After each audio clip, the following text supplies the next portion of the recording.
किसी गांव में एक गरीब आदमी रहता था। वो दिन भर जंगल से लकड़ियां काटता और कस्बे में जाकर बेचता, मगर जो पैसे मिलते वो घर के खर्च के लिए बहुत कम होते। अक्सर ऐसा होता कि वो और उसकी पत्नी भूखे ही सो जाते। एक दिन वो थका हारा घर आया और पत्नी से कहने लगा, हम कब तक यूं ही गुजारा करेंगे? मेरा ख्याल है कि मैं किसी दूसरे गांव जाकर मजदूरी करूं ताकि हमारे हालात बेहतर हो सके। पत्नी ने सब्र के साथ मुस्कुराते हुए जवाब दिया, अगर यही तुम बेहतर समझते हो तो जाओ, मैं तुम्हारा इंतजार करूंगी। ये सुनकर वो व्यक्ति सफर के लिए निकल पड़ा। कई दिनों की लंबी यात्रा के बाद वो एक बड़े व्यापारी के घर पहुंचा। उसने आदरपूर्वक सलाम किया और रोजगार की विनती की। व्यापारी ने उसे अपने ऊंटों की देखभाल के लिए रख लिया। इस तरह वो व्यक्ति व्यापारी के यहाँ काम करने लगा। दिन रात मेहनत और ईमानदारी से अपने कर्तव्यों का पालन करता रहा और कभी किसी बात की शिकायत नहीं की। समय बीतता गया, दिन महीनों में बदल गए और महीने वर्षों में। देखते ही देखते पूरे 20 साल गुजर गए। एक दिन उसे अपने घर की याद सताने लगी। वो व्यापारी के पास गया और अदब से कहा, मैंने आपकी 20 साल सेवा की है, अब मैं अपने घर वापस जाना चाहता हूँ, मुझे इजाजत दे। व्यापारी बड़ा नेक और सखी था। उसने उस व्यक्ति को कपड़े और बहुत सारे ऊंट देकर माला माल कर दिया और खुशी खुशी रुखसत किया। वो घर की तरफ रवाना हुआ। सफर बहुत लंबा था। चलते चलते शाम हो गई और वो दिन भर की मुसाफत से थक चुका था। उसने इधर उधर नजर दौड़ाई तो दूर उसे एक झोपड़ी दिखाई दी जहां एक दरवेश रहता था।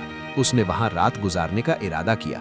जब रात हुई तो उसने दरवेश से कहा, मेरा सफर बहुत लंबा है, मुझे कोई नसीहत फरमा दे। दरवेश ने कहा, मैं तुम्हें नसीहत तो दूंगा, लेकिन उसकी कीमत लूंगा, हर नसीहत के बदले एक ऊंट। वो व्यक्ति मुस्कुराकर बोला, मैं मालदार हूँ, अगर नसीहत कीमती हो तो एक ऊंट क्या चीज है। उसने पहला ऊंट दे दिया। दरवेश ने पहली नसीहत दी, जब भी आसमान पर सितारे एक सीधी कतार में नजर आए, तुरंत किसी पहाड़ पर चले जाना। वो व्यक्ति हैरान होकर बोला, ये नसीहत किस काम की, कोई और नसीहत बताइए। दरवेश ने कहा, नई नसीहत की अलग कीमत होगी। उसने दूसरा ऊंट दे दिया। दरवेश ने कहा, जब कोई व्यक्ति बहुत ज्यादा खुशामद करने लगे और उसकी आंखों में शैतानी चमक दिखाई दे तो फौरन उससे दूर हो जाना, वो तुम्हें कत्ल कर देगा। वो व्यक्ति फिर बोला, ये नसीहत भी समझ में नहीं आई, एक और बताइए। फिर दरवेश ने तीसरी नसीहत दी, सब्र कर लेना, लेकिन कभी किसी इंसान को कत्ल मत करना। अगली सुबह वो 3 ऊंट देकर खामोशी से अपनी राह पर चल पड़ा। दिन गुजरते गए, सफर लंबा था और वो तीनों नसीहतें जहन से मंद पड़ गईं। एक रात वो एक गांव पहुंचा और वहां रात गुजारने का इरादा किया। जब वो सोने लगा तो उसकी नजर आसमान पर पड़ी जहां सितारे एक सीधी कतार में जगमगा रहे थे। उसे दरवेश की पहली नसीहत याद आ गई। फौरन वो अपना सारा माल लेकर पहाड़ पर चढ़ गया और उसी पहाड़ पर सुकून से सो गया। सुबह जब आंख खुली तो नीचे का मंजर देखकर हैरान रह गया। गांव मुकम्मल तौर पर पानी में डूबा हुआ था और कोई भी जिंदा नहीं बचा था। अगले दिन वो अपना सामान लेकर दोबारा सफर पर निकल पड़ा। चलते चलते दिन ढलने लगा। दूर उसे एक घर नजर आया। उसने सोचा, आज रात यहीं गुजार लेता हूँ। वो उस घर के मालिक के पास पहुंचा और उससे एक रात ठहरने की इजाजत मांगी। घर के मालिक ने बड़ी खुशामद की और उसे रहने की जगह दे दी, लेकिन उसकी आंखों में अजीब सी शैतानी चमक थी। ये देखते ही उसे दरवेश की दूसरी नसीहत याद आ गई। रात को उसने अपना बिस्तर ऐसे फैला दिया कि लगे वो सो रहा है और खुद अपने माल के साथ चुपके से दूर हट गया।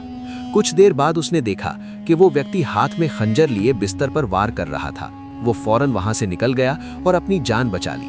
आखिरकार कई दिनों के सफर के बाद वो अपने गांव के करीब पहुंचा। अचानक उसकी नजर अपने घर पर पड़ी, जहां उसकी पत्नी किसी अजनबी नौजवान के साथ चारपाई पर सो रही थी। उसका खून खौल उठा। दिल में आया कि उस नौजवान को कत्ल कर दे। जैसे ही कदम आगे बढ़ाया, उसे दरवेश की तीसरी नसीहत याद आ गई, सब्र कर लेना, लेकिन किसी का कत्ल मत करना। वो रुक गया और गांव में जाकर अपने बारे में लोगों से पूछने लगा। गांव वालों ने बताया, बरसों पहले तुम रोजी कमाने चले गए थे। तुम्हारी पत्नी को एक बेटा हुआ था जो अब जवान हो चुका है। ये सुनकर उसके कदम लड़खड़ा गए।